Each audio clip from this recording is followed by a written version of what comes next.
चलिए, कैसे हैं आप सब? और तैयारी कैसी चल रही है? बीपीएससी ने फिर से वैकेंसी दिया है और खुश होंगे आप कि बढ़िया वैकेंसी आया है। और टोटल जो नंबर ऑफ सीट है, वहां देखो 28 प्लस 74 है और यहां क्लियर लिखा है 28 प्लस 74। और किसने निकाला है? तो ये बिहार पंचायत अंकेक्षण सेवा यानी ऑडिटर के लिए निकला है। बीपीएससी इस एग्जाम को लेने जा रहा है और टोटल 28 और 74 पोस्ट के लिए है, जिसमें दोनों को लेकर कुछ खास नहीं है, बस एज रिलैक्सेशन का यहां पे एक मुद्दा है, जिसके कारण दोनों ही सीट्स को अलग अलग किया गया है। अब देखो 28 अपने हिसाब से, 72 अपने हिसाब से। चलो आगे चलते हैं। यहां पे हम लोग को नहीं रुकना है। यहां क्या है, यहां देखिए, एक तो जो लिखा रहता है सभी जगह कि कहां गया, अधियाचना में संशोधन हो सकता है, घट बढ़ सकता है, आदि आदि आदि। लेवल 5 का पोस्ट है, यहां पे क्लियर मेंशन किया हुआ है।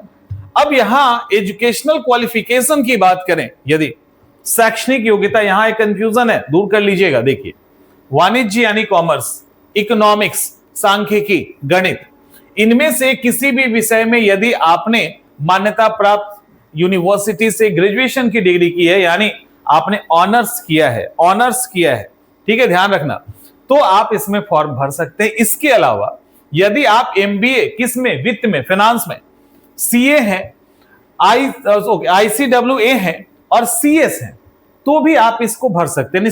सीएस और एमबीए वाले को भी इसके अंदर मौका दिया गया है। तो ये हो गया, तो यहां पे क्लियर है। अब यहां एक कंफ्यूजन है कि क्या एक क्वेश्चन है कि क्या इकोनॉमिक्स यदि हमारा सब्सिडरी पेपर है ग्रेजुएशन में, तो इस फॉर्म को भर सकते हैं? इसका जवाब है नहीं, क्योंकि इन्होंने क्लियर कहा है ऑनर्स डिग्री धारक किसमें, तो वाणिज्य, अर्थशास्त्र, सांख्यिकी और गणित, ये आपका ऑनर्स पेपर होना चाहिए, ना कि सब्सिडरी पेपर। अगर ऐसा होता तो मेंशन होता, नहीं है, नहीं होगा। एज को लेकर एक चीज ध्यान रखिए, जो एज है वो 27 से लेकर 37, एज रिलैक्सेशन जैसे मिलता है वैसे मिलेगा।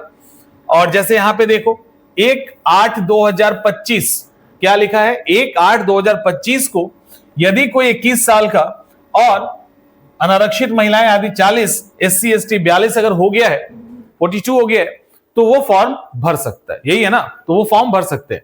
लेकिन यहां एज रिलैक्सेशन दिया गया है, कैसे दिया गया पहले इसको देखिए। ओके, पहले कैसे दिया गया है देखो, यहां पे दो तालिका है, तालिका 1A और तालिका 1B। तालिका 1A में 28 सीट है, तालिका 1B में 74 सीट्स है। ये 28 सीटों के लिए आपको आपके उम्र सीमा में छूट दी गई है। 28 सीट के लिए कैसे दिया गया उसको देखते हैं।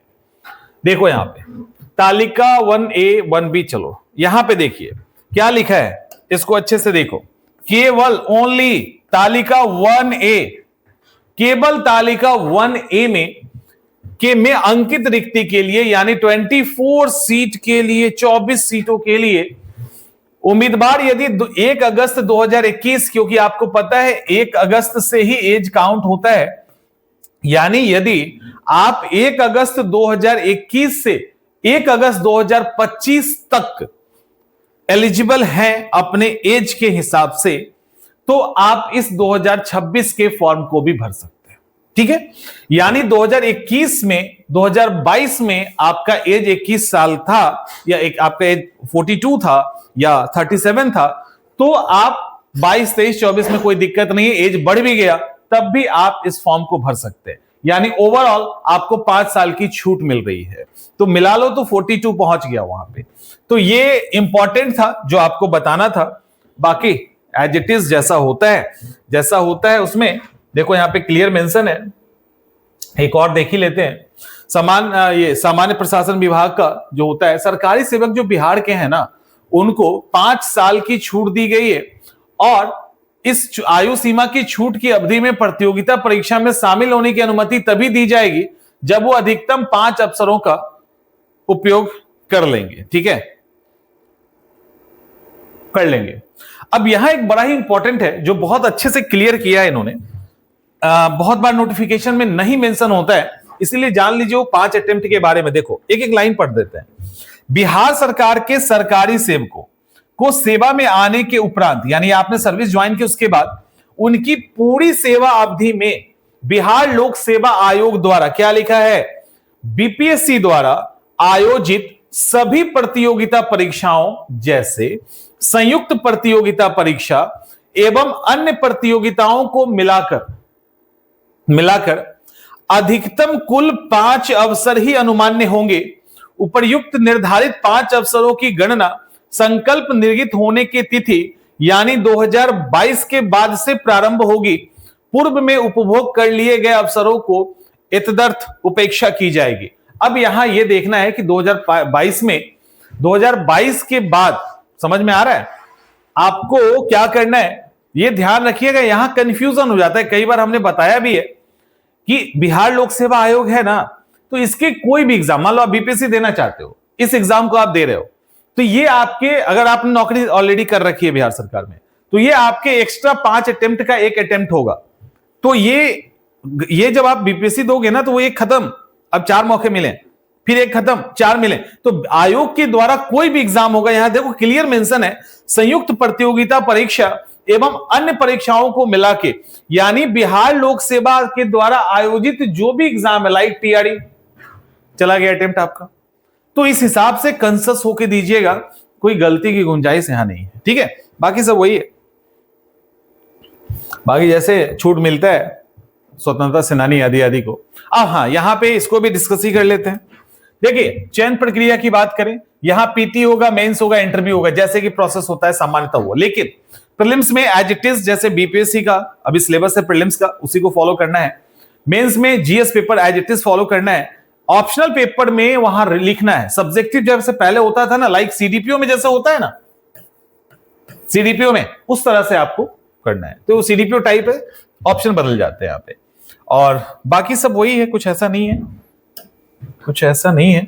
देख लेते हैं एक बार, वही है। देखो यहां पे ऑप्शन आपको मालूम है कि यहां पे लिमिटेड होता है, यानी आप वाणिज्य, अर्थशास्त्र, गणित या सांख्यिकी में से कोई एक लेंगे, 300 नंबर का होगा, तो ओवरऑल आपके टोटल 900 इधर, 120 इधर, तो 1020 पे आपका सिलेक्शन होगा। यहां पे देखिए साक्षात्कार के लिए 120, तो एज इट इज वही है, उसके अलावा कुछ ऐसा नहीं है कि यहां और डिस्कस किया जाए। और बाकी ऑनलाइन प्रोसेस यहां पे बताया गया। तो ये क्लियर हो गया ना, क्लियर हो गया। तो चलिए अच्छे से एग्जाम की तैयारी कीजिए, और इससे रिलेटेड कोर्स आ जाएगा, और हम लोग 1 फरवरी से हम लोग इसको स्टार्ट करेंगे। आप में से कुछ बच्चों को समझाना थोड़ा मुश्किल हो जाता है। एक्चुअली बीपीएससी 72 के लिए जो हमारा क्लासेस है, वो सीडीपीओ के लिए भी एज इट इज काम आएगा, और इसके लिए भी काम आएगा, क्योंकि सिलेबस सेम है, पैटर्न सेम है, उसी स्टैंडर्ड पे इस एग्जाम को लिया जाएगा। लेकिन समझ नहीं आने के कारण हमें एक सेपरेट कोर्स लेके आना पड़ेगा, ये हमारी मजबूरी समझ लो, क्योंकि बहुत सारे ऐसे बच्चे हैं जो समझते ही नहीं है, उनको लगता है कि नहीं ये इस नाम का कोर्स होना चाहिए। दरअसल आप बीपीएससी 72 की तैयारी जब करोगे ना, तो ये सारी तैयारियां जीएस लेवल तक आपकी पूरी हो जाएगी, वहां तक एज इट इज होगा, सिर्फ ऑप्शनल में चीजें बदलेगी, है ना। समझ में आ रहा है, वो उसके सीडीपीओ के लिए भी, इसके लिए भी, तो ओवरऑल चीजें वही है, लेकिन क्या कर सकते हैं। मिलते हैं नेक्स्ट सेशन।